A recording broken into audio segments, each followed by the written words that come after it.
Now, WBOC News This Morning, Delmarva's news leader. His day in court, Wicomico Humane Society's former executive director gets his first hearing after being charged with allegedly stealing thousands of dollars from the organization. Teachers standing against violence, a new call to the Dorchester County School Board to do something about student behavior in the classrooms.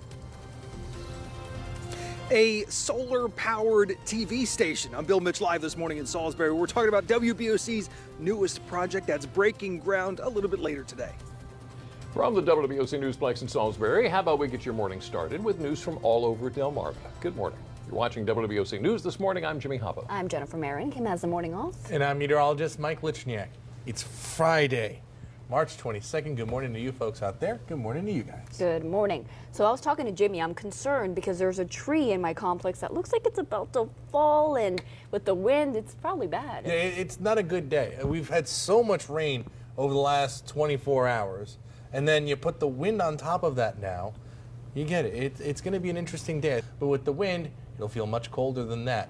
The weekend looks pretty good, but there is a particular day that looks better than the other, and I'll explain why coming up in about 5-6 minutes. The anticipation. I must know. Okay, we'll check back in. Well, we begin this morning in Wicomico County, where the former executive director of the Wicomico County Humane Society prepares for a court appearance. Aaron Balsamo is charged with felony theft, accused of stealing thousands of dollars from the Humane Society. And across the bay, a father-daughter duo accused of killing a woman and blaming it on panhandlers are back in Maryland and are being held without bail. Keith Smith and his daughter Valeria arrived back in Baltimore early yesterday morning. They were arrested in Texas near the U.S.-Mexican border earlier this month. They're accused in the December killing of Keith's wife, Jacqueline Smith.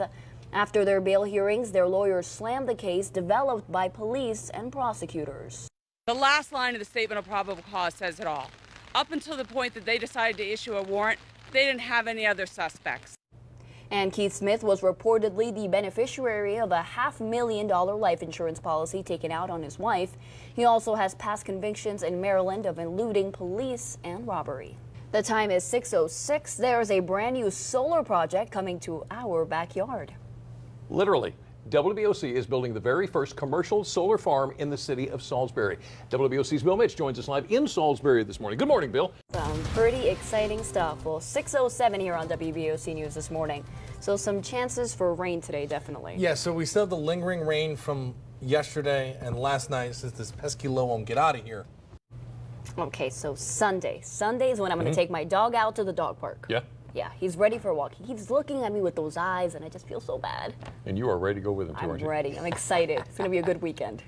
All right, ahead in your news this morning, a week later, the change is seen in New Zealand, 1 week after the country's worst mass shooting in modern history. Also, in this morning's Top Talkers, investigations ramping up for Boeing.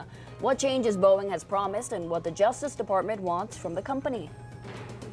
Plus, a horror flick looking to scare away Captain Marvel from her top spot at the box office this weekend. It's 6:11 on WBOC News This Morning. But first, we fly to Worcester County in Chopper 16. Here's Captain Willie Dykes, where this morning's proud to serve. At 5:13, some of the most talked about stories in this morning's Top Talkers.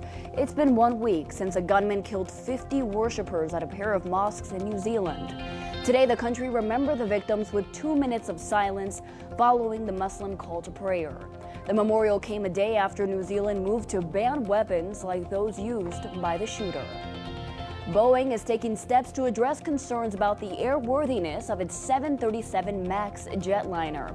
Since October, the plane has been involved in a pair of deadly crashes that claimed 346 lives. Going forward, all 737 MAX models will include a system that warns pilots of a sensor malfunction. That system had previously been optional. The UK has more time to come to an agreement concerning its withdrawal from the European Union. BREXIT, as it's known, was scheduled to happen next week. The EU agreed to postpone that until May 22nd, as long as Parliament signs off on the withdrawal deal negotiated by Prime Minister Theresa May. Otherwise, April 12th will be the new BREXIT date. And only one movie opens in the U.S. this weekend, and it's looking to scare Captain Marvel from the top spot at the box office. Analysts predict the horror flick Us will bring in anywhere from $38 to $50 million this weekend. Now, it could dethrone Captain Marvel as the box office champ, but it has big shoes to fill. Getting ready for its third weekend, Captain Marvel has just cleared the $800 million mark. Jimmy? And taking a live look from the Nanticoke Health Services camera in Seaford, you can see the raindrops on the camera. Just after 5:30, Mike explains which day is his pick for the weekend. It's 5:26. And in this morning's Bacon and Exam, the monster's name in Frankenstein was A, Adam, B, Victor, C, not mentioned. The answer in a moment. You're watching WBOC News this morning. 5:33, could changing a shoreline help the economy and the environment? Well, that was a discussion of the Department of Natural Resources Living Shorelines workshop in Lewis. Attendees learned how to stabilize shorelines using plants, logs, and other items to connect the land habitat to the water. Living shorelines can be installed in places like marinas and marshes. Brittany Haywood with DENREC says they help protect both the wildlife and infrastructure on the shore. And this was the 6th annual Living Shoreline workshop put on by DENREC and the Center for the Inland Bays there in Sussex County. And well, the goal is to eliminate more than 27,000 tons of carbon dioxide waste from WBOC's footprint. The way we are going to reach that goal is with a new solar farm right outside of our station. WBOC's Bill Mitch joins us live in Salisbury this morning.